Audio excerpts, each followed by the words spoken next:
Okay. Hello, I am here with Dr. Danelle, who established the first Gens Go Global at Cal State LA and is a founding member of the Study Abroad program at Loyola Marymount University. This interview is on behalf of My Tribe Media. And before we get started, is there anything you'd like to say about yourself or your work? Well, thank you for the introduction. Yes, I'm Danelle. I am an assistant professor and the director of first year writing at Cal State LA. I worked at Loyola Marymount University for about 10 years prior to my appointment at Cal State LA. So, really familiar with both campuses, but it's just a pleasure to be here and thank you so much for having me. Of course, of course. So we're gonna go ahead with the first question. And across like your many years of working with first gen traveling, what's one story from a first gen traveler that deeply impacted you or changed how you view your mission? Yeah, that's such a good question, and it's also a really hard one to answer because there's just so many. Like every single student I've taken abroad over the last 10 years that I've been doing this work has had life-changing, transformational experiences. And of course, like that's what happens when you travel internationally. But I do think a lot of the conversation has focused on the personal benefits of study abroad on the actual traveler and not enough on the ripple effects that happen within their families and communities. So I'll just share a story to illustrate this. Last summer, I led a trip to England for a group of Cal State LA students. And this was a really important breakthrough program for the university because historically, our study abroad participation has been very low, like even pre COVID. Um, there's a lot of reasons for this, but the majority of our students are first gen and from low income and working class backgrounds. They face barriers to studying abroad that can be really hard to work around. Lack of funds, work, caregiving responsibilities. So this program was connected in a really important way to our mission as an access-oriented institution. Okay, so I'm working with these students over the course of the spring 2024 semester to prepare for the trip we're going to be taking in the summer. And I come to find that one of the students, Lauren, has convinced her mom to come and meet her in London at the end of the 2 week program. Now, the only time her mom had left the US before was to go back to Mexico to visit family. So this was a major deal for her and their family. But she was inspired by her daughter and she made the decision to go. And when she met Lauren at the airport, it turns out that she wasn't alone. She had actually arranged for her son, Lauren's brother, and Lauren's aunt and baby cousin to come on the trip as a surprise. So Lauren writes about this all in the narrative that she published to the First Gen Go Global Instagram account. But having her family join her out there was one of the most extraordinary experiences of her life. They bounced around together from London to Paris to Edinburgh. They had all these amazing international travel experiences. And this is all because Lauren decided that she was going to make this happen, right? Like she was going to study abroad. She blazed that trail as a first gen student. And she showed her mom, her brother, her aunt, her cousin, right, that international travel was possible for them too. And this is the generational impact that first gen travelers can have. And I'll just end here, by sharing kind of a personal anecdote. I'm a first gen graduate myself. And I always think that it's wild that I didn't leave the continent until I was nearly 30. But my daughter has had her passport since she's been 3. And she's traveled to 4 different countries in the last 3 years. So international travel is going to be naturalized for her, right? It's going to be something that she feels entitled to. And I love that for her. It is amazing the difference that can happen in just one generation and that ripple effect that can take place when a first gen traveler inspires the people around them to see the world. That really is the mission of First Gen Go Global. We're trying to get our people out there. Absolutely. It takes a lot of courage, honestly. I was honestly so inspiring. I got a little goosebumps on my skin. Um, so like a follow-up question to that is how do you um among your work and how do you ensure that your content not just like inspires people but also empowers first generation students with the tools and steps that they need to take action because first gen studying is important and how do you make sure like they go through with it? Yeah, again, so important. So the stories featured on First Gen Go Global are from first gen travelers who've studied abroad. They share their own personal experiences with things like, funding their programs, researching flights, putting together travel itineraries, talking with family and loved ones about leaving the country for an extended period of time, which can be a really hard thing to do. So they're offering travel planning tips and advice for students who may want to travel abroad, but who just don't know where to begin. And then we've also recently partnered with the New College Perspective. And this is a podcast hosted by U.S. diplomat Jerica Lamar that offers college planning resources for first and second gen students. And recently we did a three-part interview series that included interviews with international program staff and students who talk about the logistics of studying abroad, like how do we get there? So First Gen Go Global is definitely about inspiring first gen students to live their travel dreams, but it's also about showing students how to work through different kinds of challenges and barriers to studying abroad.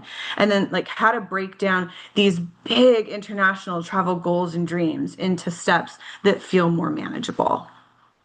Wow, yeah, honestly, it takes a lot of courage to step forward and travel. I'm glad that there's support that they need.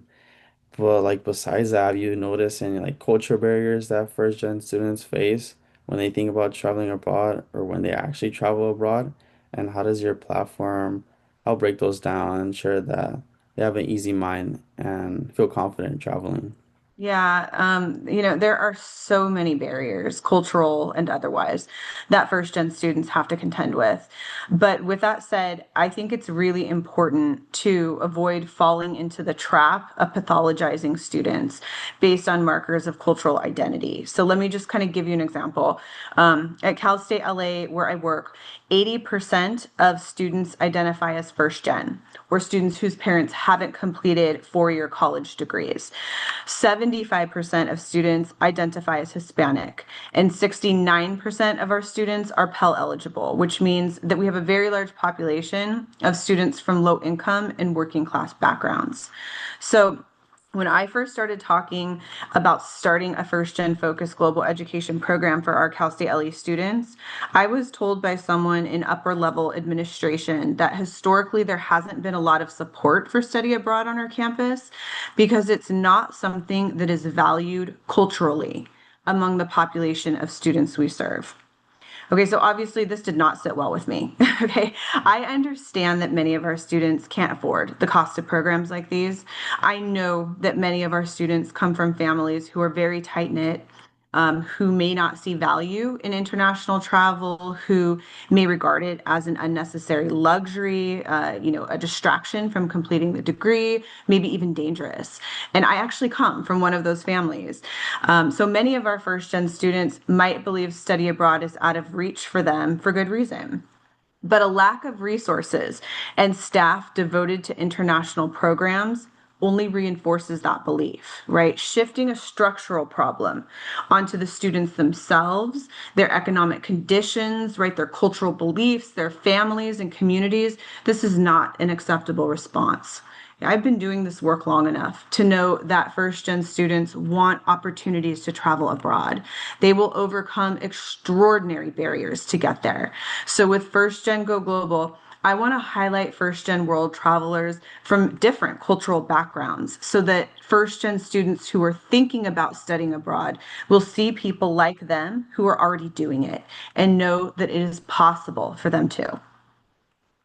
Wow, I also come from like an overprotective family, and I wish that I had that tool where I can be surrounded with people from outside of my culture that are like easing me and help guiding me to think about studying abroad. And I think it's honestly really useful for a lot of people. And you focus a lot of or mostly on first gen students from the US. I know you talk about like introducing people from outside of the US. But moving forward, are you open to expand and include first generation from other countries? If so, what kind of like challenges you think that you would bring? Yeah, I am absolutely. Okay, okay. How would you like? Yeah. Another great question. Oh, sorry, Maximo. I think there's a little bit of a delay here, so I'm getting a bit of feedback. But I think what you've asked me is that am I open to including first gen voices from other countries and what sorts of challenges would that bring? Is that correct? Yeah. Sorry, I think I'm at a little network issue, but yeah, like be open to bring other people from outside the US and hear how you can include their voices and what challenges they may bring. Yeah. So the answer is yes. I am absolutely interested in highlighting international first gen stories. And I'm already doing this work through a CSU open journal I manage for the English department at Cal State LA called Text and Type. And this is the publication outlet for all of the narratives that are produced through our international first gen writing workshops that I've run over the past few years. So we have first gen stories from students at the University of Alberta in Canada, Durham University in England, and this includes pieces by international students who are studying at these universities. So First Gen Go Global is a relatively new platform. I started it in 2024 as a way to showcase the study abroad program I ran at Durham University that summer. So the stories that are featured on the Instagram site represent just a handful of students who were available to give interviews as we were promoting the latest issue of Text and Type. And they all happen to be Cal State LA students. But in the future, I would love to feature more international first gen students. We've actually started to do this with the last few posts that include photos from the English study abroad students who were here in LA for a month this summer. And in the fall, we're planning a social media campaign that will involve all of the students who participated in the summer writing workshop as well as students from York University in Canada. Okay, so now obviously all of these are English speaking countries, but the Text and Type Journal publishes work by students in other languages. And I would be totally open to extending that model to First Gen Go Global. Obviously, there are challenges there, but I think they could be overcome. Like ultimately, my teaching and research agendas are all about understanding what the experience of being first gen looks like in different parts of the world. And so we need the perspectives of international first gen students to answer that question.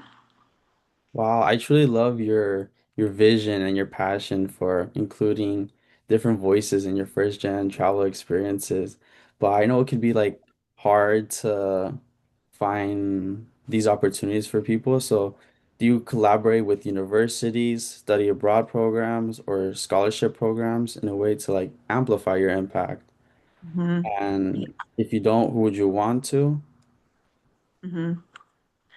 So yes, as I said, First Gen Go Global is a relatively new Instagram platform, but it's connected to work I've been doing for over a decade. So I've developed relationships with organizations and universities in the US, Canada, the UK, and the Dominican Republic. And we're currently working to develop another partnership with a university in Brazil. And of course, I already mentioned our recent collaboration with Jerica Lamar and her amazing podcast, The New College Perspective.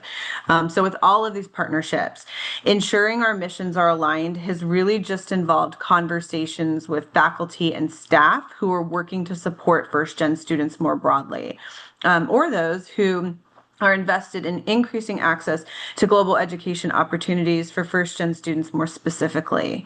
So, my big dream is to one day have a consortium of institutions from all around the world who would take turns hosting these international first gen writing workshops. And that's going to mean developing more and more of these kinds of partnerships and also finding ways to secure funding for our first gen students to go abroad.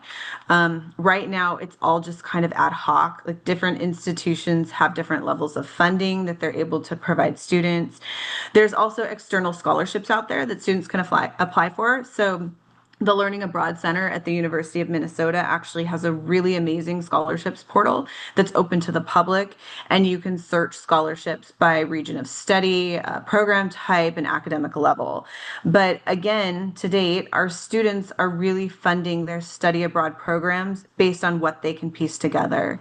And it would be so amazing to have a sustainable source of funding that can help get our first gen students out into the world. Wow, thank you. Honestly, I cannot see I cannot wait to see what you do in the future for the study abroad program. I feel like you're going to change it even more than you already have. You have changed so many lives from what I've heard, and Cal State LA is so lucky to have you to have that program.